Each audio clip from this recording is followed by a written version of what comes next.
Welcome to another episode of Stack Your Points. As always, I'm Matt from the Matt Lawson YouTube channel, joined this week by just Lani from Call Me Lani. Lani, how are you doing this week? Call me Lani, not just Lani. And I am doing good. So, not that I'm not paying attention or slightly distracted. And let me close this up before I give out my information. But quick point of note for all the listeners. So, I just got my new passport because it was going to expire next year. Or for y'all that don't know, you can actually literally 1 year minus 1 day from an expiration date, so a year before it expires, basically, you can renew it. And mine renewed I came up last week on the 22nd. So on the 23rd, I actually applied for it. I'm literally holding my new one in my hand. The point that I'm trying to make is use the new online renewal feature. It shows up in a week. Nice. I was not expecting that for at least another month and a half. It literally showed up. From the 23rd is when I actually put it in. It showed up today. So what do you do for the new, for the little photo? Do you just go out and get passport photos from CVS or whatever and then upload those online, or? No, it's all digital. So of course, you can use any camera as long as you don't have shadows or anything. But I took my professional camera here, put it on a tripod, stood right in front of this door, and I put some space between the back of me and the door so I wouldn't cast a shadow. And you just take that digital photo in JPEG form, you upload it, and they confirm it right then and there. If it doesn't look real, you got your glasses on, you're not looking at the camera, the lighting's not right, they'll tell you right then and there as you upload it. And if it's okay, they'll be like, perfect, okay, done, you pay. And then my renewal fee, I think, was like $130, I think it was. No discounts on that. So yeah, I did that. I did it all online. It literally took me a couple of minutes. It took me longer to set up the tripod and the camera and the memory card than it actually did to do the application online itself. Done. And they're like, yeah, approved before the end of the day, because I did it like around noon-ish. But before the end of the day, within a couple of hours, I received my email that it was approved and that I should expect my new passport in 4 to 6 weeks. I did not do the expedited shipping because that's a scam. Never do the expedited shipping. It takes the exact same amount of time. So I didn't pay for expedited shipping. Here we are, the 30th. Literally a week later, it's here. New passport in hand. So for y'all that don't want to go to your city hall or your courthouse or whatever, do it online. Find a friend that will hold your iPhone or whatever for you. Just do it online. Super quick. I think when it comes time for my partner and I just recently did our passports. We did our passports for the little one. Like when it comes time to do the little one's renewal, we'll probably do the renewal online for her. And then for us, I'll try to integrate the online option then. But like we've got years before that's a problem. Yeah, because your passport doesn't expire for 10 years. Now, actually, your kid might be longer. I think kids are even longer than 10 years. I think it's like 15. She's 7. Oh, okay. Hers is 7. Yeah. Not she is 7, but yeah, we got my son's passport when he was like 2 or 3 months old. So his passport photo is literal infant. He does not look like that anymore. Yep. When I can renew his, I'm going to do it ASAP because that's the thing. He doesn't look that young anymore. Exactly. Yeah, as we are want to do, let's jump into things because Monday for both Lani and I. So let's just rip into things as we do. Our first question comes from M2K, and M2K asks, which two transfer systems best complement each other? In the pre-show, I said that I'm going to assume that he meant things like transfer currencies would best complement each other, which I think is a pretty good thought exercise. For me, I would say anything that has crossover with at least one of your main options for airlines, and by options for airlines, either directly with that airline or with a strong alliance partner of that airline. So what I mean would be, let's say you fly a lot of American Airlines. Citi would make a lot of sense to start. The other option would be anything that can go into either Avios or something that could go into Atmos. So Citi and Built would make a lot of sense as a complementary system for you if American Airlines is your jam. If United Airlines is your jam and you wanted a Star Alliance partner as well, Citi and Chase or Citi and American Express could make a certain amount of sense because your American Express membership reward points can go over to Air Canada if you're not doing the Air Canada card like Dugra's, and then your Chase points can go into United Airlines. Or you could do Chase and Built, and both have United Airlines, both have Air Canada. So that can play out together for you.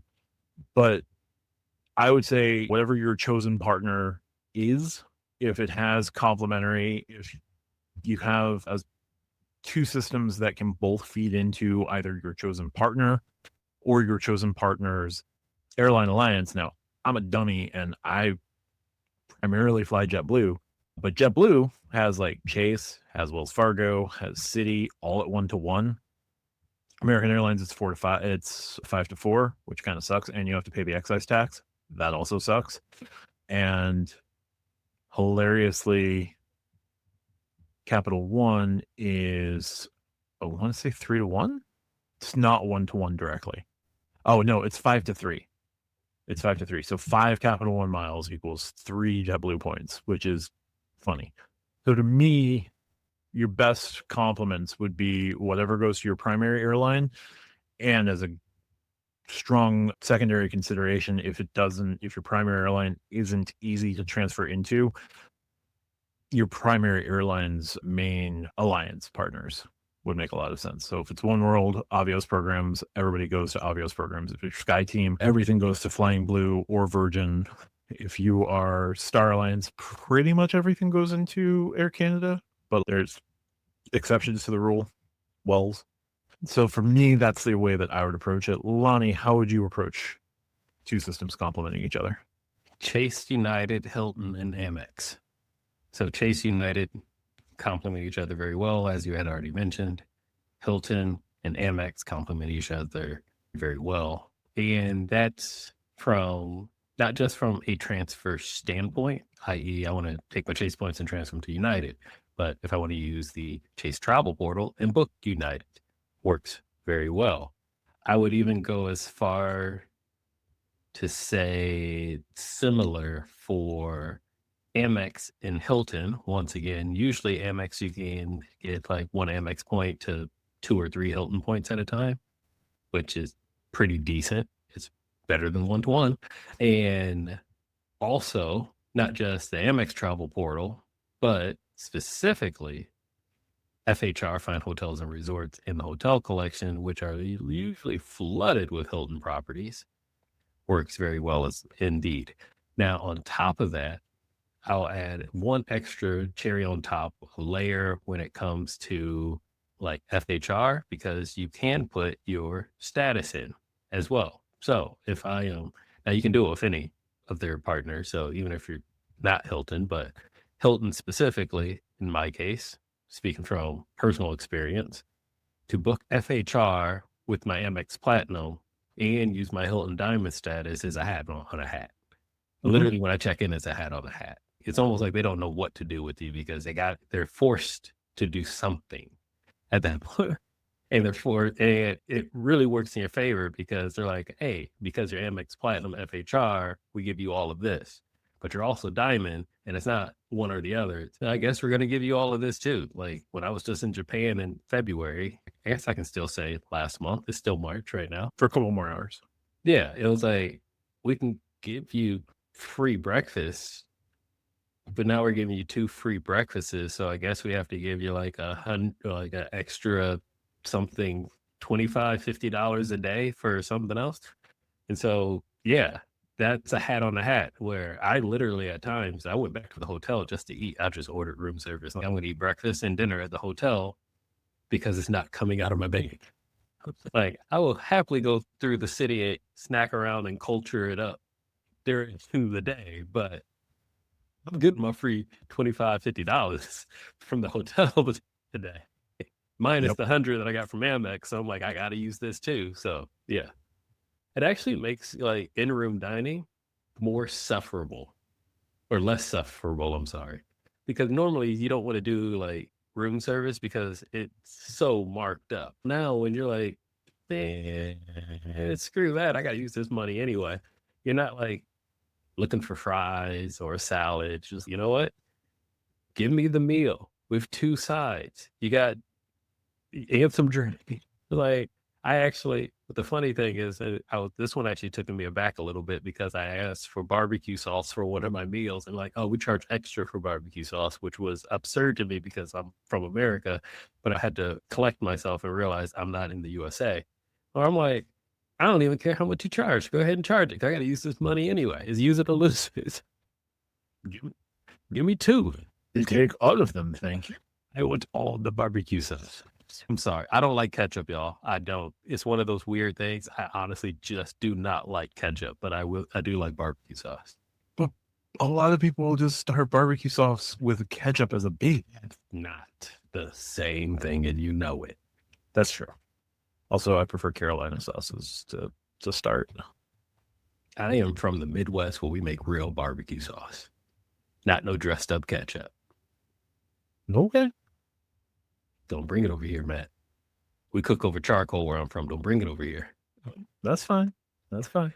Not where I'm at now. Where I'm at now is all propane. Where I'm from is charcoal. I very much want to buy a Traeger at some point, but I can't afford it right now. I also don't have anywhere to put it. Yeah, I have one. It's really hard to store it, but it's okay. I would love to live somewhere where storing it's not a problem. Yeah, Because I've been using it all the time. It was actually a wedding gift from the grandmother-in-law for my wife and I. Nice. That was her wedding gift to me. This was a Traeger. Must be nice. It is. Must be nice. All right. Thanks, M2K. Our next question comes from JChainz, who asks, for an equivalent experience, would you ever pay more just for the stacking opportunities? And they provide this example. Between Uber and Lyft, I found myself choosing Uber a lot more recently because I've been consistently getting because they're consistently $10 cheaper due to flash sales or whatever. When I need to take rides, this is despite having DashPass benefits and earning miles as a UA loyalist on Lyft. Lani, would you ever pay a little bit more just for the stacking opportunity, or would you rather just take the $10 and pocket it? Not be bothered. So my rule of thumb is actual physical cash always takes priority. So in short, the short answer is no. If it's financially cheaper, less money physically out of my bank account, then I'm going to go with I want to save the money option, because no matter how many points or miles you're going to get, if you got 100 points for $10, the $10 is worth more than those 100 points. You're never going to get those 100 points to equal $10 unless you get a really great deal. In short, I would lean 97.6% of the time that I'm going to save the money over the points. That remaining 2 point, I forgot what point I did with the 97, but that remaining 2 point whatever, 2.4. What number I said? I said 97 something. I don't remember the point. 97.1. But that remaining like 2.4%, if there is a ridiculously good point deal, and I'm not talking about 3, I'm talking like 25, I will consider it if I need the points. And like, instead of topping up, transferring them over, I'm like, hey, for a couple of bucks, I can get that same amount. Then yes. But that is so rare, which is why it's 2.4%, that no, I'm going to save the money. I'd rather save the physical money that's going to come out of my bank account over points any day.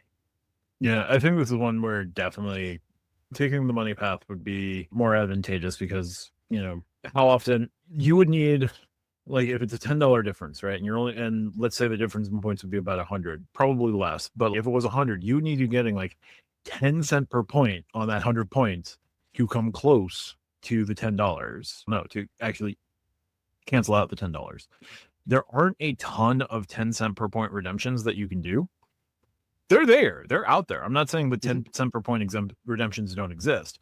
It's just they're really hard to like nail down all the time. $10 in your pocket is probably worth less of a headache than trying to figure out if a difference of 50 points with Chase and an additional, depending on what type of Lyft ride you're getting, either because I assume you're not scheduling an airport run, which would be the most rewarding with United. But if you're doing like something that would be 10, like 2x United points, like 20 United points and 50 Chase points, is that really worth the extra $10 versus just having 10 extra dollars in your pocket? Yeah, I would say the other hypothetical, or the not even hypothetical, the other scenario is like a shopping portal, like a retail shopping portal. If I'm on Rakuten and they're giving me 10x, right? They're like, oh, I want to buy this one thing. And this one thing is from one of their retail partners. But let's just say it's an item that I can buy from multiple places, like a Nintendo Switch or a PlayStation. You can buy them a lot of different retailers. So a Rakuten partner is 10x, but then my United shopping portal or Chase shopping portal doesn't say 10x. It might say 5, but I can get it for the 5. I can get it cheaper, $10 cheaper, $10 off. Maybe I got a coupon, like a Best Buy coupon. I'm saving $5. I will actually take that hit, because when it comes down to it, we're talking about a difference of 5 points per dollar between the 10 and the 5 there. Once again, if you really need the points or want them, then sure. Or if, that's your flavor, you want that particular currency, as I had mentioned, Rakuten, however you want to redeem it, versus you can actually redeem it as cash, which is probably the smartest move. But yep. Or in this case, like I use Amex for my Rakuten. So get Amex points on my United miles. When it really comes down to it, I can easily use both. I can use those Amex points. I can easily use those United miles. So once again, it comes down to how much money am I taking out of my bank account? And even if it's $5, man, I will save $5. We can argue till the sun turns blue about saving money. $5 cheaper is $5 cheaper, and that's a better deal to me. Yep. Now, if we're talking 99 cents and a penny, now I'm going to go with the higher one. There's the 2.4% for you right there. That one's really nice. Because especially United rounds, Bilt rounds down, United rounds up based on your statement, which means now you got to count all the pennies from that last 28 days. I don't know exactly what Rakuten does, but if it comes down to a solid dollar and $200 and $199.99, yeah, I'm going to take the higher offer in that case. Yeah, I remember Bilt will always round down. Everyone else, bills, they always, those SOBs, and that's the one time I will talk negatively about them. Like, why do y'all got to round down? $9.99 is 9 Bilt points, not 10. Oh, that drives me up a wall. That drives me up a wall so bad. Yup. Yeah, no. Honestly, this is one of those bird in hand is worth 2 in the bush, or whatever the idiom is. That is it. Yeah. Just pocket the money. You're probably getting it with Uber. However you're getting Uber being cheaper. Flash sales, whatever. Just take the flash sale. Our next question comes from Global Animal Fries, who asks, with everything going on in the world right now, from a travel lens, how do you see things like oil prices and recurrent TSA budget issues affecting travel in the next 6 months or so? Global may have already gotten an answer if they had watched Lani's members only video today. Yes, that was specifically the topic of my members only video today. Yep. If you're not a member of Lani's channel, what are you doing? But Lani, you pretty succinctly summed this up in your video, but everything going on, how do you see things going in the next 6 months? Let's just say if we don't get that oil moving, the next 6 months from now, you're going to look back and be like, it wasn't that bad in March, because it's about to get bad. I don't think, and I'm not going to get to every single detail in the way that I did, but you don't realize how much stuff is dependent on that oil. And when you do realize it, you'll have an epiphany moment of, I need to go to Costco and buy a deep freezer and fill that sucker up right now. It is very annoying that is true. No, because like for the last 30 years, we've been talking about alternative energies, right? But like we never, like we were talking about getting off of gas and moving to electric cars and moving to this, that, and the other thing. Like jet fuel, you need way more jet fuel than you need gas in any given year with the number of flights that happen versus the number of cars on the road. Actually, they're probably about equal. You can take cars off the road with electric and strong public transit and actual, I don't know, train systems. You can get cars off the road relatively easily. So There's a very bolded asterisk there, but keep going. I won't yes, interrupt. the United States being something of an exception to that, Canada being something of an exception to that. But had we invested in high-speed rail across the country, anyway, I digress. We never came up with the need to replace diesel. So that bolded asterisk that I'm referring to, I'm not even going to say I'm a fan of renewable energy. I'm an advocate for it. Yep. I would love to have enough land behind my house where I can put my personal solar farm, and right next to it, all my little battery banks, and just go fully electric off the grid. First, the second thing I'm going to say is I can never be fully off grid because I don't want an electric stove. I want gas. I cook on gas stoves. Electric stoves drive me up a wall, period. I can't stand them. So I'll never be fully off the grid. Anyway, gas is one thing. Not necessarily oil, but still another topic for another day. Things we're as human race fully dependent on. But the point I'm making is to even go full sustainable energy, wind, solar, all of that. We can't actually build that still without oil/diesel.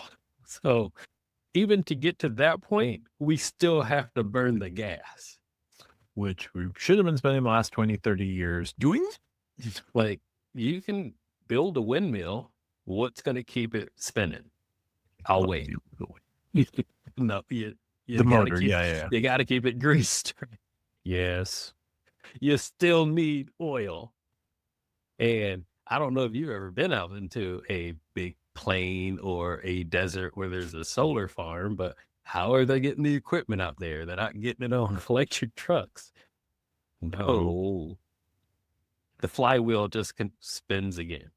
And we could get better, but the timeline between fully off of fossil fuels to sustainable energy literally is so long just because the way the global infrastructure works. And we wasted so much time, so much energy fighting it. Anyway, yeah, no. Next 6 months, the TSA budget, that's dumb. That's just nonsense. Shouldn't get to that point, but like weaponization of that is always great. Look, if you're planning on taking a trip, book your flights like now. Yep. As you're listening to me say these words, no matter when you're listening to, book your flights right now, because no matter what happens, the ripple effect of what's happening right now will hit you in 6 months. Even if it's resolved in 6 months, it's going to hit you in 6 months. So from a travel standpoint, it's not really going to affect your hotel as much, but your flight, book that sucker right now. And if you can, get a refundable fare, or make sure it's a fare that will give you a flight credit back. So you can at least keep your money in some way, shape, or form to rebook if you decide to cancel. But if you are 60, 70% sure you want to take that trip in September, October, just book it. Just book the flight right now. Thank you later. Yep. The other thing would be make sure that you have a no excuses or like as much blanket travel insurance coverage as you can. If you have to policy. That's a great point to the last question about your points or whatnot. Screw the points and miles you're getting. Use a car that has the best travel protections, no matter what points you get. Period. Full stop. Yeah, and look into some extra coverages as well. Allianz has a yearly, like all things covered, has an all things covered policy. There's some other companies out there that also do all things covered, because fun fact, your credit card travel protections that you're going to make your booking and everything don't cover things like the airline ran out of fuel because there's no more fuel being processed. Yeah, I never saw that in the terms and conditions. You know why I never saw it in the terms and conditions? Would that fall under it's the airline's fault though, because they can fold everything into act of God, but They're going to call it, I don't know. And I'm sure in the comments we're going to get something about it, but I'm almost certain that the airline will find a way to weasel out of paying you back for your flight if because they can't, like gas. because they ran out of gas. Yeah. While we're on that topic, fun fact: do you guys all realize you have never flown on an airplane that had a full tank of gas? Don't tell that to the folks who like flew the Gimli glider or the Air Transat flight that had I'm to like talking about like land in them. I'm talking about like commercial flights. Those are commercial flights that I'm talking about. Talking like big commercial flights. One in the Azores was like a 767 that ran out of fuel True. over the Atlantic. I forgot about that. But yeah, they never actually fill the tanks up, one for weight and finances, but it's like, oh, we only need 3/4 of a tank to get there. So when you see that tanker truck pull up outside your gate, they're only filling it up enough to get there. That's it. They usually like never actually always fully full the tank of the airplane up. And these things fly nonstop for like decades. And it's crazy to think like they're filled up the tank 100%. Not once ever. No, they're only required to do time of flight plus an additional 2 hours. Something like that, yeah. For like circling or whatnot. Or Yeah. emergency. Yeah. Yep. So a 787 can carry significantly more fuel than what you're flying on. The A350 can carry significantly more fuel than what's being done. But nope, they're just flying on time of flight plus 2 hours, because if they filled it all the way up, the plane probably couldn't get off the ground if it's a full flight. Yeah. That's what I meant. Weight and now, well, finances, but now even more so finances. Can you imagine Delta just, sorry folks, like we couldn't find any fuel this week. That's like that one KFC that ran out of chicken. Like you are testing your airline's soft product to the hardest extent if they run out of fuel. And all they're going to tell you is, sorry, just go home because we're not flying today or maybe ever again. It's fine. We'll be able to group share a private jet with me. How many people do we need? We need 2,000 people so we can all go in $50. I think it's going to cost a lot more than $50 because we have to buy our own fuel as well. Yeah. Again, book stuff now. Just get be it safe. Book it now. Book it now and get yourself some top of the line, no fault travel insurance. And I would even go so far at this point to like contact the insurance company and ask, hey, would this cover, say, I don't know, an airline not being able to fly due to not being able to fuel the plane? I think if they don't have enough gas to fuel the plane, they should let you know before you get to the airport. Like theoretically, like you know that your car is on E tonight, even though you got to drive it tomorrow. I think the airline should be like, we ain't got enough gas. We need to tell these folks now. Have you met Spirit? I've flown them once because that was enough. Once was enough. You just know Sun Country would be the airline to be like, we thought the shipment would actually show up by the time it did. It hasn't shown up for 3 weeks, but like today was going to be that day. So we didn't cancel the flight. Speaking of shipments, have you noticed your FedEx and UPS packages slightly delayed, folks? And it begins. Yeah. Beginning. The best time to get off of fossil fuels is now. The best time to get off of fossil fuels was 30 years ago, and actually using the fossil fuels to supplement setting up those proper other fuels. But oil profits then needed to be higher. The second best time would be today. Hey, who you vote for matters. That's all I'm going to say. That's not a knock against any political party, but hey, who you vote for matters. Anyway. Yeah, I'm not going any further. People get upset with me when I do. Anyway, so thanks, Double. Our last question comes from Keith. Keith asks, do you have any hobbies that cross over with points and miles? Key from KeyKey's Adventure, shout out to Key. Her goal was to watch a game in every MLB park. I think she completed it last year. I'm pretty sure she did all 30. I forget how many teams are in MLB. 32? It's 30 or 32. I forget. I'm a huge baseball fan. I forget the number of teams in MLB. I'm not about to list them off. Sports trivia is not where I'm at. I'm a pop culture trivia guy. That's fair. I'm the guy you want on your trivia team. Pop culture and useless information, not sports.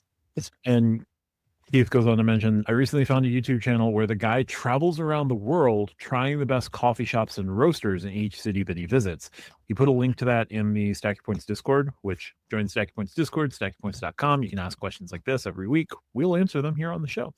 So he put a link in for that. But Lani, do you have any hobbies that cross over with points and miles? I won't necessarily say a hobby in the sense of what Key is doing or the other YouTube channel that Keith had mentioned there. But one of the things that I will do if I'm close enough is, I've mentioned this before, I am a roller coaster junkie. So I like a good thrill ride or a roller coaster or something of that nature. So if I'm close enough, whether it's on a personal trip or a business trip, I will try to swing by. Oh, I'm in Tokyo, might as well go to Tokyo Disney or Osaka to the Universal Park over there. I believe I had mentioned I've done it in Europe. I've done it all the way across the US, but Yas Island in the UAE. So if I'm not going anytime soon anymore. For y'all that don't or wonder why I didn't go to Abu Dhabi for my birthday this year. Gee, I wonder what's happening in that area. I know I mentioned it last year. My birthday was literally like a week ago. I want to go to Conrad Abu Dhabi. Yeah, I didn't. That happened March 2026, y'all. Yeah, something about drones and. But my point is, if I'm there, then yeah, 100%. I want to go to Yas Island and hit up all those UAE theme parks, ride the rides, the Ferrari worlds. That's it. But China. Because there's Hong Kong, Shanghai, and Beijing that all have ridiculously great, like, unfortunately, not all in one park, but they have great parks with great rides in them. And now they have the new Jurassic Park ride that's in Shanghai. So next time I'm in China, if I can get to Shanghai, that's something that I would do. But am I going out of my way to book a trip to Shanghai just to go see this new Jurassic Park ride? Absolutely not. That's not going to happen. But if I was close to it, then yeah, I would. And it's not just for rides. So like Beijing, Great Wall of China is literally like a day trip. Yeah, those types of things. But I wouldn't call it a hobby. It's, this is more of a convenience. I'm here or I'm really close. I'll never be this close again, or I won't know when I'll ever be this close again. Then I'll take that detour. No, that makes a definite of sense. I would like to hit all 50 states. I am currently at 30. So I've still got 20 states to go, 2 of which would be easy to do on points, those being Alaska and Hawaii. Hawaii, not necessarily easy to do on points, but like points would make Hawaii easier. Yeah, it is. Just don't go cheap. Go to Oahu. I'm heading to Maui. You can get there on points and make it luxurious at the same. You deserve a break too, man. Yes. Don't go to Hawaii and stay at the Hojo, please. But I got 15 cents per point through my Wyndham points on that one. No, definitely not doing that. So I would like to hit all 50 states. Points a mile should be able to help me get over the line with the last 20. Wyoming will suck, but whatever. Montana will be cool. I've done Wyoming. It's not that great. I know. Yeah, I'm doing Alaska later this year. I'm knocking Alaska off my list. I had the opportunity to drive up to Wyoming just to do it as part of a cross-country drive. I said no. Just went through Colorado instead. And like the list of states that I'm missing is just hilarious because there's 2 east of the Mississippi and then like west of the Mississippi is the rest of it. But it's just random, the states that I've avoided. I have actually been to Dinosaur, Colorado, taking a scenic route through Colorado, and I ended up there and I was like, yo, this is kind of weird. And then I forgot what commercial it was. I think it was like commercial like a year or 2 ago where they're like, there's a city called Dinosaur, Colorado. I'm like, I've been there. And it's exactly what you would think it is. Whatever you're imagining. Yes. Nice. I can't remember if I've driven through Dinosaur or driven out that way because I drove across Colorado on, I want to say, was it 76? I want to say it was 70. No, 70. But yeah, no, it was Colorado's fun. Like when you drive into Colorado from Nebraska, it's actually really beautiful. You going north-south for 70? 70 is east-west. Yeah, I think you're on 80. The big one east-west is I-80. No, because 80 would have taken me up to, if I continue 80, I would have gone into Wyoming. 70 is the one that goes through Denver and then like out toward Grand Junction and Utah on the other side. So I was starting out in Denver and going across.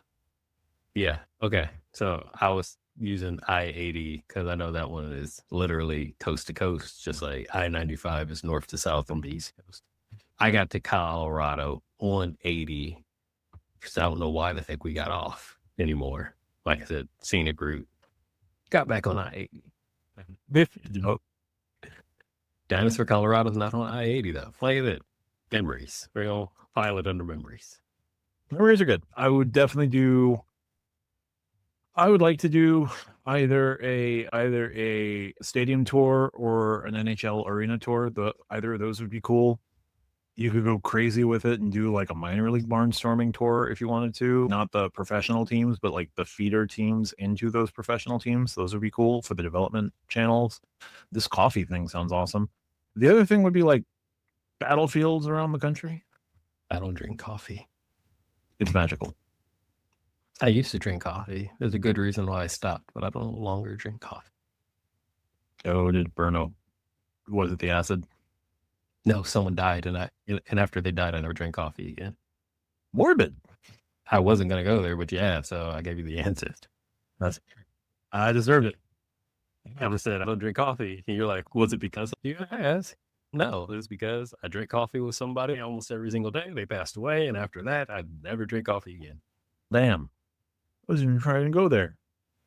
Jeez. All right. Just facts. Yes. You can definitely cross over hobbies. I haven't yet, but I want to finish out the 50 states for sure.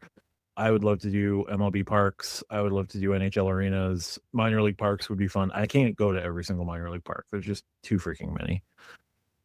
But something along those lines would be cool. Yeah. So if hobbies are another way to spice up your points and miles life and your points and miles travel, do it. All right. Thanks, Keith. And thanks everyone who submitted questions this week. We'll move over to news. So we've got some news roundup. We have a couple pieces from American Express. American Express last week dropped the new Graphite business card. This is the Graphite the Graphite Unlimited Cash Rewards business card. Anyway, it is a $295 annual fee for an unlimited 2% cashback earning card. And this is American Express membership reward dollars, not like legit cash. You can cash it out for a statement credit, which, yes, is basically the same as getting money into your account. Or you can cash it out for Amazon discounts, which is, I think, a slightly worse rate, but whatever. It earns unlimited 2% cashback and 5% cashback in the travel portal for flights and hotel bookings. Lani, this is just basically a legitimate business card. It seems to be replacing the Plum card, which is great for inventory restocking. But is this a card that should be on anyone's radar that is not a business or is like looking to gain out as many membership reward points as they can? No. I don't know all y'all that are listening, but y'all don't need this card. I don't need to know you to know that you don't need this card. No. That said, if you are in a business that is overturning a lot of merchandise and you missed out on the Plum card, this might be worthwhile to you. But unless you're a business that puts more than $62,500 through your card, I wouldn't bother. And I said $62,500. Sorry, it would be $62,950, something like that. Whatever it is, that would be more than the Blue Business Plus or the Blue Business Cash plus 1 cent per point for the annual fee. If you spend more than that on your card, then get this card. If you don't spend more than that on this card, don't bother. And the welcome offer is up to $2,000, depending on the link that you use, on $50,000 in spend. I think it's either 3 or 6 months. Either way, don't bother with this card. Nope. Most people listening to this podcast don't need that card. Nope. So there you go. Next don't up from American in by the side. Yeah. Now that juice is absolutely not worth the squeeze in any way, shape, or form. Also from American Express announced today, March 30th, or I guess I've crossed into the 31st. But anyway, on the 30th of March, they will be the new official credit card and credit card processor and card partner of the National Football League. They're paying the NFL $900 million over 7 years to get that distinction. They'll be the official credit card of MetLife Stadium, the Giants, the Jets, the official credit card of the Mercedes-Benz Superdome, and the Atlanta Falcons. I'm sure you're going to see cross promotion over the next couple of years, over the next 7 years between American Express and the NFL. You'll see like early access for platinum card holders to buy tickets to the NFL draft or buy tickets to the first game of the season or games in other countries, things like that. We'll see what the rest of the deal entails, but like Amex, the new official card of the National Football League. Steve Squarey in the Barron's article that I found out about this, Steve Squarey was basically like, yeah, we spent like $6 billion on advertising last year and marketing, but like we only do things that we know we're going to have a huge return on investment for. And the National Football League is the most popular sports league in the United States. So they're going to make their money back. Wow. Big whoop. You as a cardholder aren't getting any extra points or any extra benefits. Just realize that you can use your American Express card at these stadiums, which you could have done anyway. So you're just going to see a blue square more often. That's it. It does nothing for us. So that's why I'm like, oh, wow, that's great.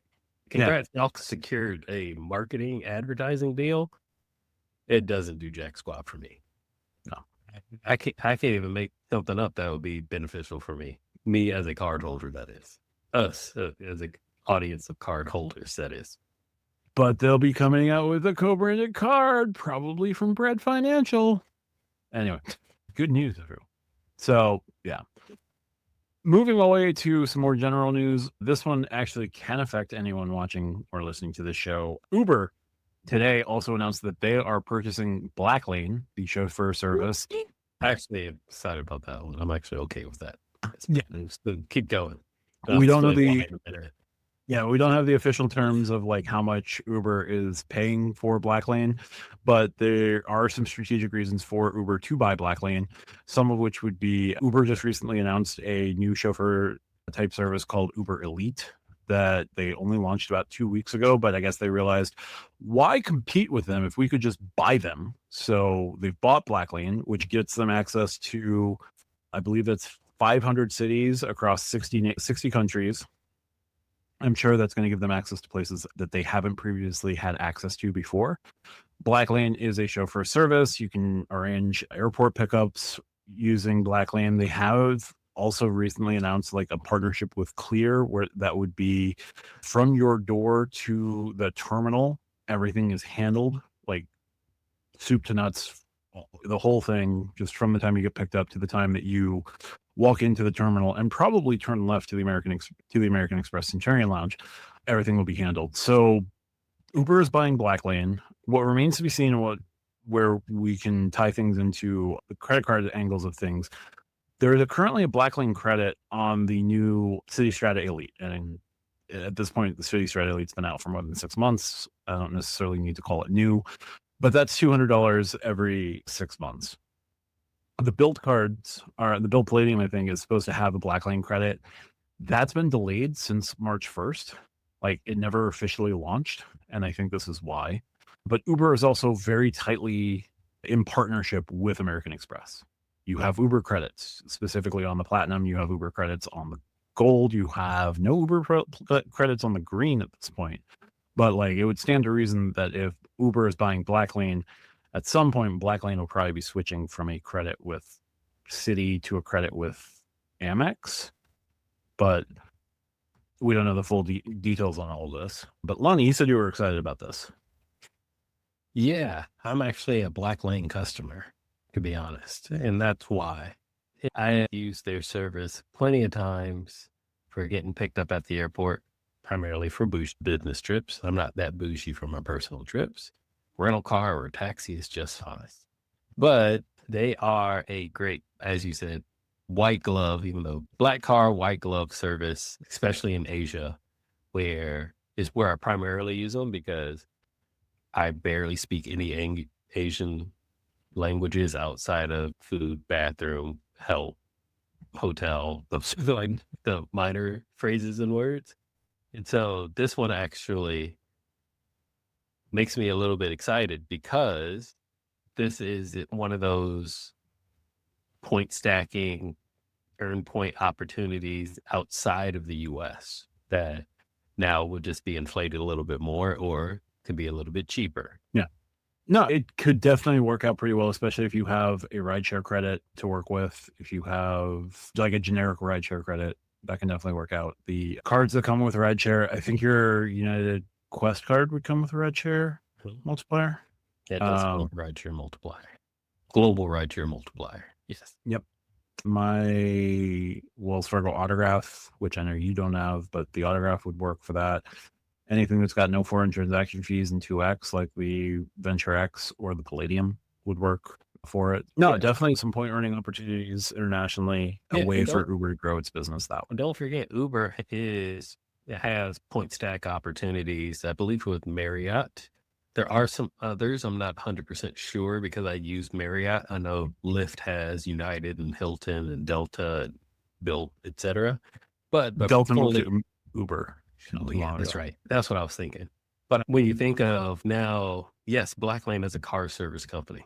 And though it's not, a taxi is cheaper, or especially out of the country, it's going to be cheaper. But when you don't know where you're at, you don't know how the customs and cultures of driving, you're not renting a car, you might not know the transit system, paying an extra couple of bucks, it might be 10, might be 20, might be 50, heck, might even be 100 to make sure that you get back to the airport on time with somebody that knows the language, knows the country, knows how to get there, to say, this is when my flight leaves. And they say, all right, we're going to be outside of your hotel, pick you up. Or even when you land, which is my favorite part, because you get your bag and you get out of baggage claim and someone's standing there in a like black suit with a sign holding your name. It actually feels pretty good. I'm not gonna lie. That's a flex. No one cares because no one knows who you are, but just see your name on whiteboard for someone that's waiting on you. It feels cool. It's cool. It's movie. Feel it. That's how you see it in the movies.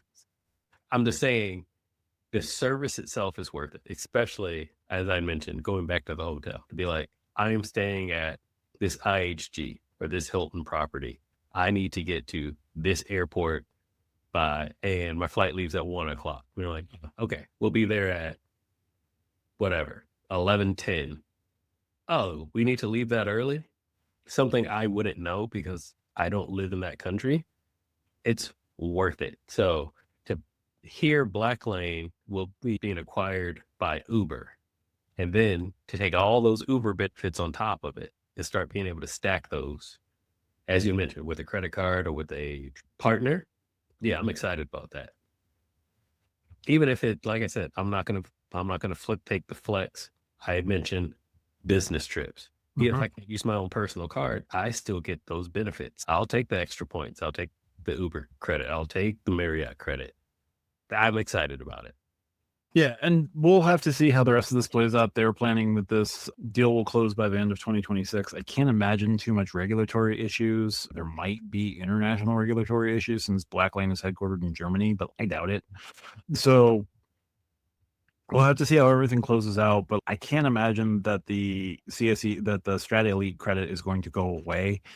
It may stand to reason that the built one may just never activate just due to the timing of things, or they'll push it back and see what happens. Come on. We know, man. What? Come on. It's built. They got the short straw. Come on. I'm in close friends now. They are going to get the short straw on an acquisition deal, and you know it. And if not going to get the short straw up front, they're going to be like, oh, yeah, we'll still give you a credit. They're going to get the short straw in the end.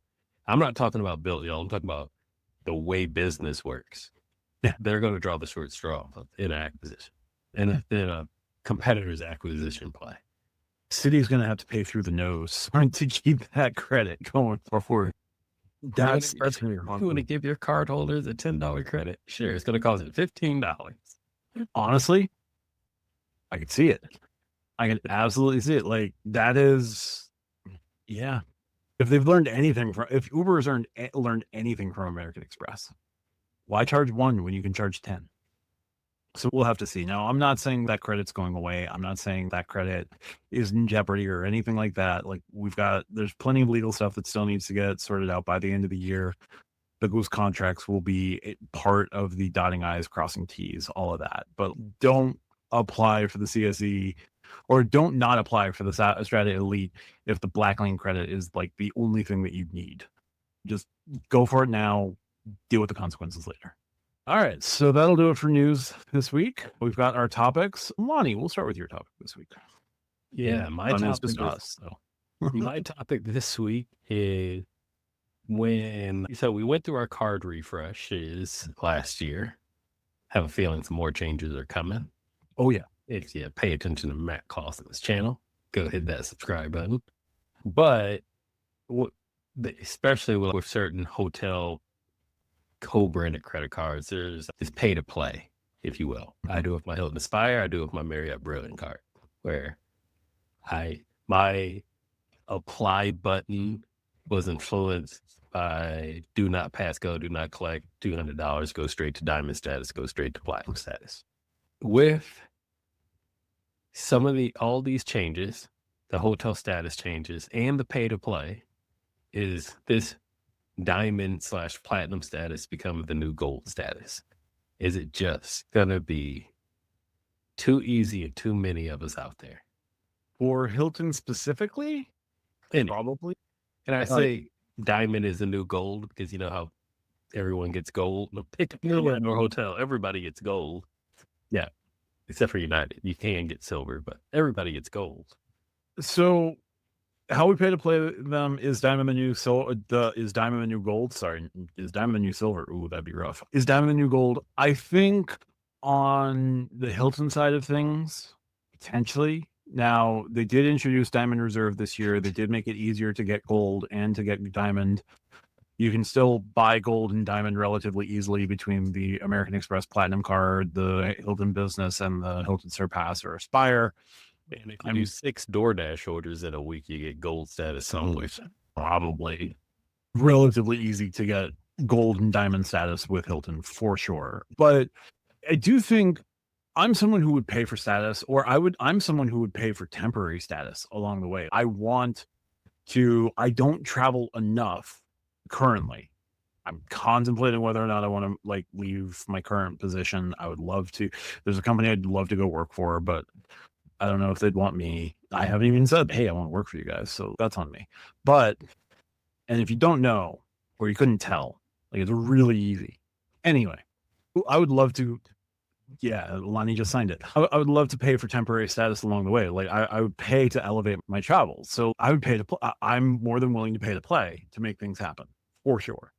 Does that limit your diamond or limit gold or whatever? To a certain extent, there's been stories out there about how, I think it's Marriott's. There are Marriotts that will put the number of people staying in their hotel for that night who have status, right? So it's of 187 rooms, 56 of them happen to be platinum and 42 are titanium members. And then the rest is littered between gold, silver, and whatever.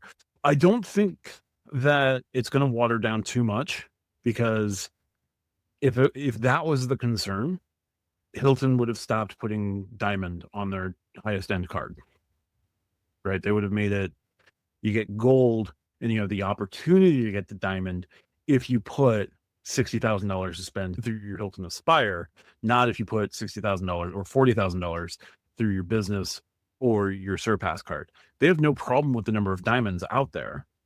I think where their bigger problem would be is when all the diamonds converge on 2 or 3 properties. But that's not always the case. And they introduced Diamond Reserve to get people to spend more at Hilton. Their problem isn't we don't have enough status holders. Their problem is we have tons of status holders. Our status holders aren't spending enough at Hilton. And they're going to incentivize you to do that.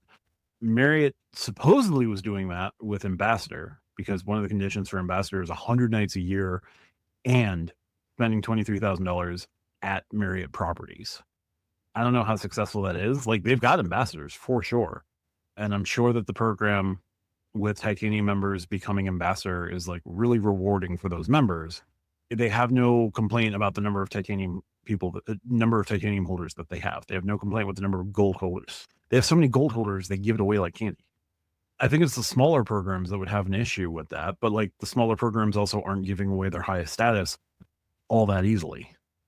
But to that point, like the people that have gold are actually, they're not staying at the hotel as much as the people that have titanium or ambassador. And the reason why is like going back to business travel, chances are you're not getting titanium or ambassador unless you're business traveler. Yeah. Full stop. Unless you basically live at Marriott's. You got it, and you don't unless you're a business traveler. Yep. Unless you're selling medical equipment, you're not. And I'm just saying, I just know my oldest brother is in the medical field and he did sales, and he was like pursuit of happiness. He was like always on the road carrying equipment. It's I'm like, I always joke about that. I'm like, hey, it reminds me of you carrying around that thing. It's all on iPads now, but anyway. And so when it comes to quantity, your quantity's sake, I would say the hotel is more concerned about how many gold members, because they can actually eat up the total available rooms, if you will, versus like in a titanium or ambassador. Or like a titanium or ambassador, diamond reserve, IHG. Is it diamond or ambassador as well? I think it's ambassador as well with IHG. No, they also have diamond as well. They have diamond as their top status. Yeah. When that particular customer walks in, it's easy to take care of unless it's a Holiday Inn. But it's easy to take care of them because it's like, we got rooms on the top floor. Like the whole top floor is for you guys, period. And we can just fill that up. Versus, once again, like a Holiday Inn, it's the exact same room on the top floor as it is on the first floor. It's just the higher floor. But when it's gold, it's, oh, now we actually have, it's almost like first come, first serve. This is why, travel hack alert for y'all out there. If you're gold status, go up early. Call the hotel early, because you are in a line of cattle of other gold people that are all showing up that all want an upgrade. And they're just going to give it to first come, first serve. So show up early. Bring chocolates and a Starbucks gift card. Show up early if you want that upgrade. Do you remember the Southwest cattle call that you all hated so much that Southwest had to change their policy? That's how you get your upgrade. Lani's disgusted that I just made that analogy. I am not, but with status, all that, I still call the hotel in advance. I talked to Hilton today about my Hawaii trip to say, I let them know in advance, I need that upgrade. I want that upgrade. I don't need it. I want it. I want to know. Do I have to do that? No. But it's so ingrained in me now that I feel like I have to do it. Unless I'm walking in with Obama himself. That's the only way I'm not calling in early. And we know how often that's happened. Would he even walk into a Hilton? I feel like he'd be a Hyatt guy. No. I did meet him once, but it was at the Peninsula in Manhattan, where he likes to stay when he was president. I was just so happened to walk by, and he was walking into the hotel. I worked on the campaign, never had the opportunity. Anyway. But no, I don't necessarily think that diamond is the new gold yet, but I can certainly see that as a concern. But we're not getting, if the hotels were really worried about it, they'd stop offering it. Got it. I'm with you on that. I think there will be some type, we'll get to a point where they need to either adjust or bifurcate the top tier pay to play status. And what I mean when I say that is, for example, specifically with Hilton, and we can also use Marriott, but specifically with Hilton, because previously there was nothing above Diamond until Diamond Reserve recently came up, is that they were like, get our card, we'll give you the instant top tier status. The thing is, The top tier status wasn't the perk. It was the pay part. If we're going to do that, the 550 is what stems the herd. There's a group of people that don't want to pay 550, and that's how they manage the quantity equation, the quantity situation. With a low annual fee now is $500. I want to call it what it is. A low annual fee, it's now $500. Remember when it was like, the gold card is $325. I'm not gonna lie, it's not far off from $500. They're like $175 away. Mid-tier is anything from 250, anything between 250 and 550 at this point. Like the Aspire is basically a mid-tier card. It's almost a mid-tier card. Like, we're not far off from $1,000 annual fee, like regular, normal public card. Amex was about to try it. I don't know this for sure, but I feel like they were gonna say $995. Like, I have a feel. And they were 100% believe that they were going to do $995 because they thought that the Sapphire Reserve was probably going to be $895. I don't know, $795. They just went, you know what? Screw it, $895. I think there was enough people to be like, that's actually going to be a turnoff. Like, you got to bring it down. And guess what? People still pay the $895. And now they're getting rid of the Saks thing, saying, hey, we got better retailers coming. The $995 4-digit is on its way. Amex will be the one who breaks it. Like, Chase can't do that now. They don't have the clout to do it. No. Amex actually has the clout. Like, the Platinum card is all, you've heard me say this, it's a subscription. It's all credit. All of it. It's the literal credit card. Ironically, that's a charge card, but it's a literal credits card. Yep. And all they got to do is add a couple of more, and that's it. And then the breakage becomes profitable because I don't think anyone's actually using 100% of all the credits. I know I'm not using Equinox. There's 300 right there. That's my breakage. I think they're going to get to a point where they balance the breakage with some of these partners, and it's gonna take off from there, and then it's just gonna be normal. They'll be the ones who will cross the comma for sure. And probably cross the comma. That's a good points to you, man. Thank you. Might be the title. So they're the ones who can definitely cross the comma, but that's also because they've been conditioning us for so long to accept it, and also conditioning us to Apple stay with Amex. Yeah. The problem I have with that, and I don't have a problem with Amex. I love Amex. Like, Amex is great. My first credit card ever was an Amex. I've talked about this before. It's called American Express, and I need it to be called International Express. And I know, yes, American Express is accepted internationally. I travel internationally. I know it is. But they have to make it more feasible for the local, the cultural, the mom and pop spots that can't afford it, in sense, so that those are the places where I actually like to hang out when I'm international and I can't use my Amex cards. Go to the Bahamas or Jamaica or Haiti, take a cruise and get off port and look for the place you can use your Amex. They are few and far between, if non-existent whatsoever. And that's what I'm getting at. If Amex can solve that problem, there's no reason for me to have even Chase anymore. Like, I could go full Amex. The thing is, I know I can't use Amex everywhere. There are places here in the U.S. that don't take Amex because of their interchange fee or their merchant fee. They're just like, it costs too much. Like, we don't accept Amex. That's what I'm referring to. Like, I understand why they do it, but part of it, I believe, if they opened it up to everyone, then you wouldn't have to charge so much. And I'm talking about the availability to use the card. Not give everybody a card. The people that can get the card, if you want to do your credit score, I almost said segregation. If you want to do your credit score line and above the line, below the line, ostracizing, get you with them, continue, but just make it acceptable. I don't want to go to Starbucks for my tea because I don't drink coffee. I don't go to Starbucks anyway because Starbucks. But I'm just saying, I say that because I will go to Starbucks internationally because it's the only place I know will make a chai tea and accept salmon. Yeah.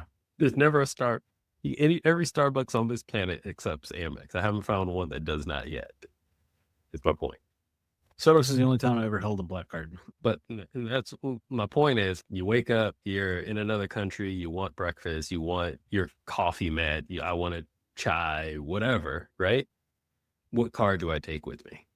I might want to, if I only had Amex, it would be great. But now I need to, I got to have my United card because for no foreign transaction fees, and it's a Visa. Got to have my Sapphire card, no foreign transaction fee, it's a Visa. And I'm carrying my Amex card, like my gold card, because I know I can get 4X global dining, right? Yes. But then they don't take Amex. Yeah. No, internationally, Amex is great if you are sticking to cities and if you're in really high traffic tourist areas. Correct. Very much so. When you are in Indonesia, for example, Don't get me started. Been there. Yeah. Don't if you're on, leave it at the hotel. Unless you're in Jakarta, even then, it's going to be what Java and Sarawak are probably going to be your best options in terms of the main, like the big islands of Indonesia that you can probably do it. But if you ventured out to any of the other 18,000 islands, it's not going to work. If you're anywhere in between, like Australia, for example, Sydney, no problem. Canberra, no problem. Melbourne, no problem. Victoria, no problem. Yep. Anywhere in between any of the cities I just listed, and all of those cities are mostly on the East Coast, anywhere in between, you're screwed. Probably. Now, that's not to say that there aren't going to be places along the way that aren't going, like Alice Springs, you should be okay to use your American Express card, but you can't guarantee that it's going to work in Alice Springs. You can't guarantee that it's going to work anywhere between Adelaide and Perth. There's cities and towns along the way. That's fine. Take your card to South Africa. Yeah, Cape Town, it'll work. Johannesburg, it'll work. Pretoria, it'll work. Anywhere in between? I'd assume so. Never been there. Never been to South, that country, but I'd assume so. Yeah. It's a high metro area and tourist area, so I'd assume so. Yeah. But then go outside of those areas. France, it's going to work in Paris. Your Amex cards will work just fine in Paris. It works just fine in Paris. Does it work in Saint Etienne? Paris, Italy, yes, it works. But if you go to one of those small creperies, bakeries, cafes, where you don't even pay with bills, they pay in coin, Yep. Where they use the euro coin. Yep. No. But I also just told you they don't accept credit cards as a whole. Yeah. But that's the whole thing. I don't know how many coins I need. It's so frustrating to try to do the conversion and all that other stuff. And then just put the coins on the, can I just tap my phone? I just want to tap my phone. I want to hit the button and tap my phone. You can, if it's not an American Express. Had to. Yeah. So this is real world frustration. As an American Express holder, I just want the goddamn croissant. Why can't I just tap my phone for it?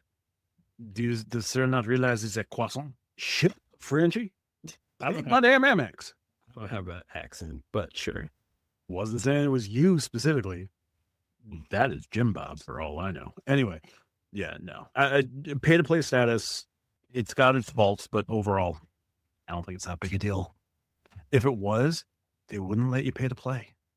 And if you're really worried about it, don't use those particular hotel chains. There's plenty other chains out there. Yeah. Or stay at large properties that have connected retailers and businesses where you can charge back to it. Then do my favorite travel hack ever, charge to the room. Yep. Just charge everything to the room. Yep. Korea, I charge everything to the room. Korea's great for charging to the room. Outside of Seoul, Incheon, and Busan, though, your American Express isn't going to go very far. Facts. But then I'm still not going. I don't need to because even though I do know where a couple of Starbucks are, like the one in the library. Go look up Seoul Library. It's I didn't know it was so popular. I just always walked through it because it's close. But Korean citron tea. Oh my goodness. I'll fly back to Korea just for that. That is that's a delicious drink. And I'm just going to leave that right there. And you just can't get it the same way outside of Korea. Man, There you go. All right. let's go. This we had right there, but RJ would be proud. Of the tangent. Oh, yeah. That just went everywhere. Crossing the Amex or crossing the comma. That's the name of this episode. There we go. All right. So for my topic this week, I'm going to lean into something. I'm going to say something that like will shock some people if you know me from my channel. We're going to play with City Nights a little bit. The concept of City Nights, because yes, it is great marketing. It's a huge gimmick. There's great marketing. Would you want to see other issuers, maybe American Express, maybe Chase, do something similar? And would you prefer Friday, Saturday, or be more innovative and do the entire weekend? And what would be your favorite weekly boost on the weekend? I can't bow out, No, so you I can't. will provide an opinion. Be really awkward if you bowed out, bud. Hey, you'd be on a lonely island by yourself answering your own questions.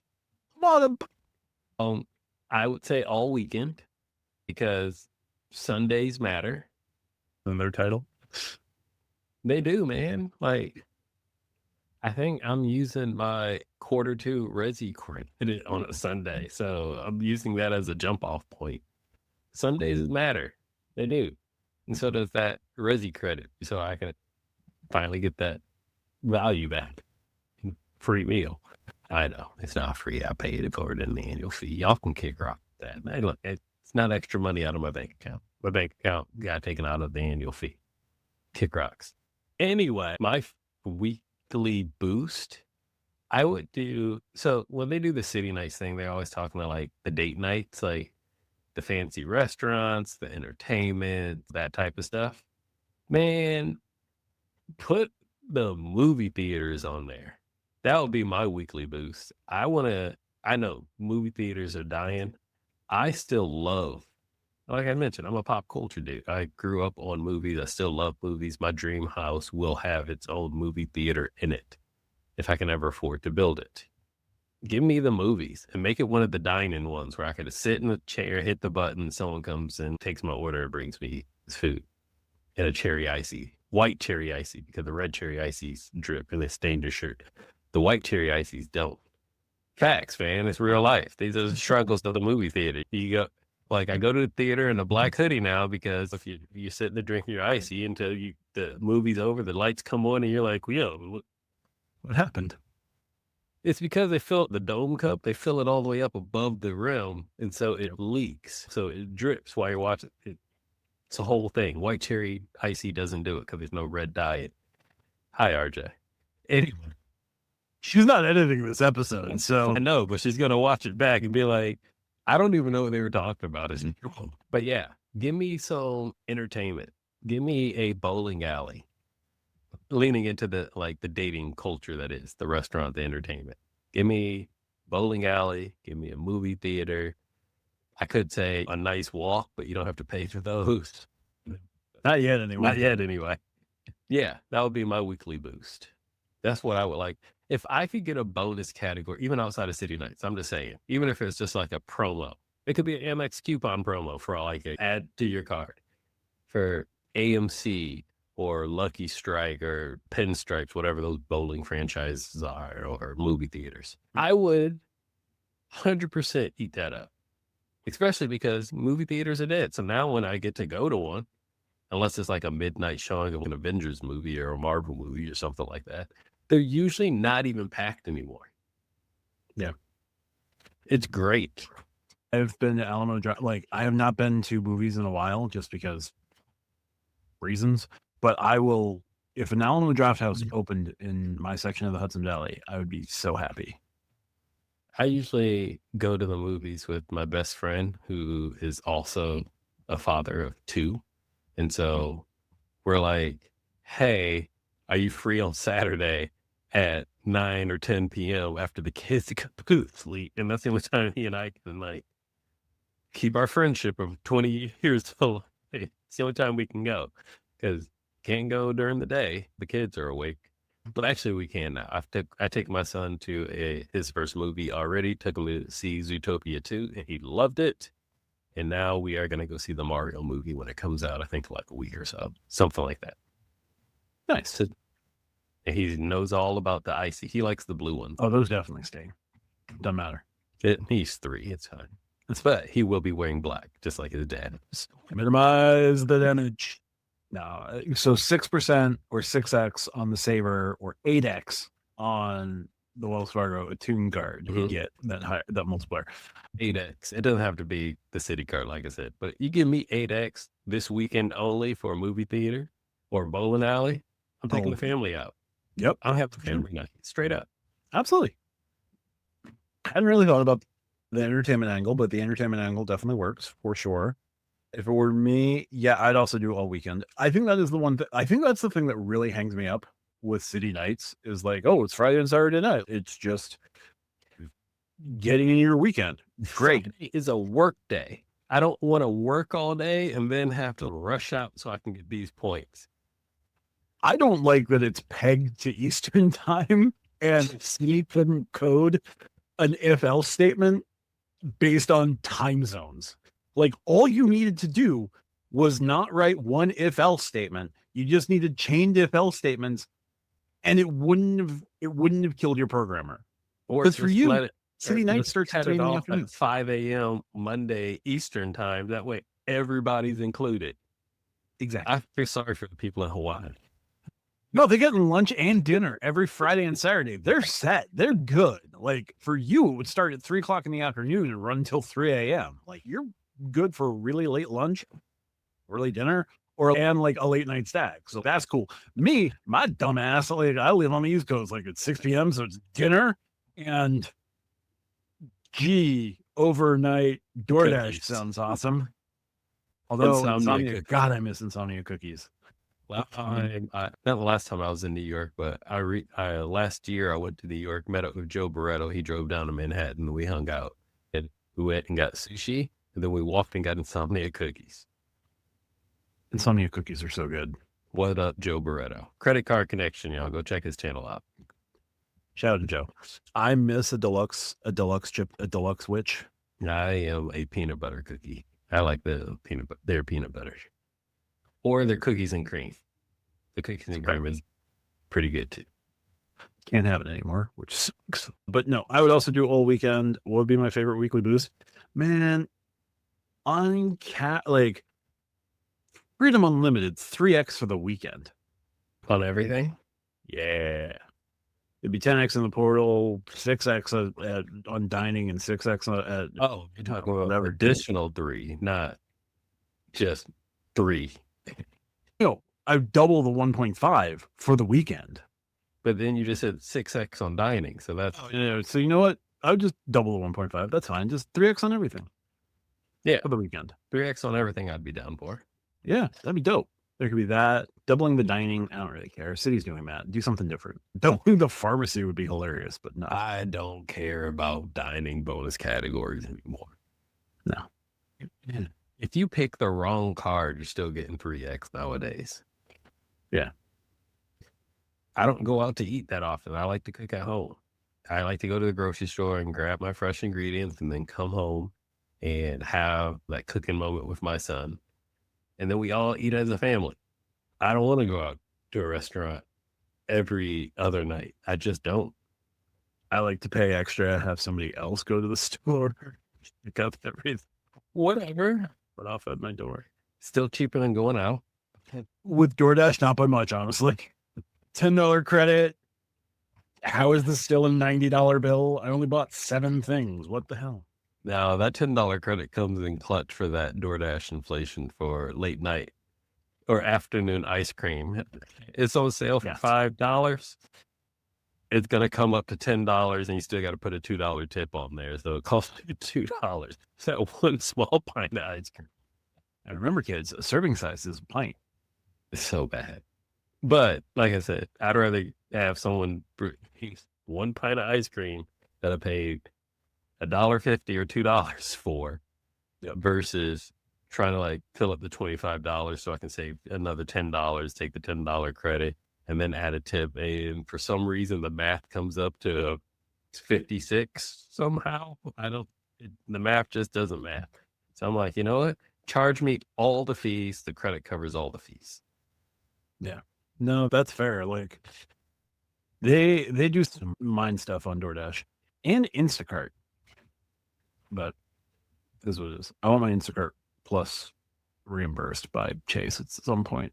Anyway, and I'm not going to get the United Infinite card to do it. I've thought about it, but that's stupid. Anyway, yeah. So weekly boost, make my Freedom Unlimited, give me 3x points for the weekend. I would be so happy. Just go out and buy things all weekend. Make that card useful. Or any 2x card becomes 4x. Just double the points. Yeah. That's all you're trying to say, Matt. Double the points. Double the points for the weekend. I'd be so down for that. Anyway, Lani, any final thoughts? We've been on some adventures tonight. We definitely took a couple of left turns. Not enough to come back around to where we started, but we definitely took the long route. Yeah, we sure did. We turned right at Albuquerque, that's for sure. Ended up in Dinosaur, Colorado. Now, how did we do that? That's 4 left turns. See how I brought that one back? No, I got nothing left except for renew your passports online, folks. Not even a week. Not even a week. I was shocked to see it show up today. Hold on, let me cover this up. I'll even prove it. It says it right here. Issued on March 25th, if you can see that. I can't, but I'm basically blind. Yeah, March 25th, 2026. It is March 30th as we were. I can't believe that, how fast that went. Renew it online, folks. Yep. That's the best travel tip I can provide. I was actually apprehensive about doing it online. So now I'm incredibly glad that I did. No, it's probably going to make things significantly easier for me because, like, I had to go to the county clerk's office and finish off the applications and have everything mailed off from the county clerk's office. Just do it online. If you can just do it online, it'll be easier. You want to know something else? So my global entry, I do at the same time. So I know that they both can potentially roll over at the same time. And global entry is every 5 years. This is every 10. Your passport's every 10. So global entry 5. So I do that so they kind of line up. I did my global entry interview online as well. I did a Zoom call with a DHS officer. He approved it right then and there. Like, I just needed my driver's license and, of course, know my travel history. Unfortunately, one of my questions was list all the countries you've been through since 2021. Yes. Not as easy as it was to find. I'm on my Google Calendar. Hold on, player. So I put all my stuff on Google Calendar. My Google United States, Canada, Mexico. I've said this a million times before. Go save your stuff, save your reservation, save your flights and all that in like Google Drive. And if it weren't for that, I probably would have missed a country or two. But no, I did that online and that's already been approved and my new global entry card's on the way. So I did my passport and my global entry both last week and they're already approved and all the way. Do it online. You know what? Take the W for once. It's usually show up at this office, go sit down, wait in line, talk to somebody, waste your time, pay $20 in parking and get a $40 parking ticket. Do it online. Man, $20 in parking and the $40 parking ticket? Jeez, I just went to some random like pop up in a county office somewhere that wasn't a county I lived in or the county that my partner lives in. We just went to a whole other county because I was just like, hey, they're available this weekend. We're going to go. Or if you really want to get bougie, take a flight to Hawaii. There's always appointments available in Hawaii. Right at the Honolulu airport, just say, hey, I'm going to go to Hawaii to get my global entry. Yeah, I think the one in New York City is on like Whitehall Street if you don't want to go to the airports. No. All right. We did a tangent inside of our final thought. We had a tangent and a tangent. Tanception. We got to stop. We just got to stop. As we want to do at the end of every episode, we like to shout out our diamond and new members. Our new members this week are Drinks with Sven, Stealth Lady C, James in Arizona. Our diamond members are Rupert Pond, Rygrex Hunter, Mitch 528, Keith, Double Animal Fries, and SJDP1234. If you like what we do and want to be a channel member and have your name shouted out at the end of our episodes, join us at stackyourpoints.com. You can join the membership that way. You can check out Lani's channel through stackyourpoints.com. You can check out my channel through stackyourpoints.com and RJ's channel, 2 minutes, points and miles, or 2 minutes. Yeah, 2 minutes, points and miles. I'm Something like that. Something like that. I'm close. I'm sorry, RJ. But as always, we will see you next week. Thank you so much for joining us. Talk to you soon. Bye for now.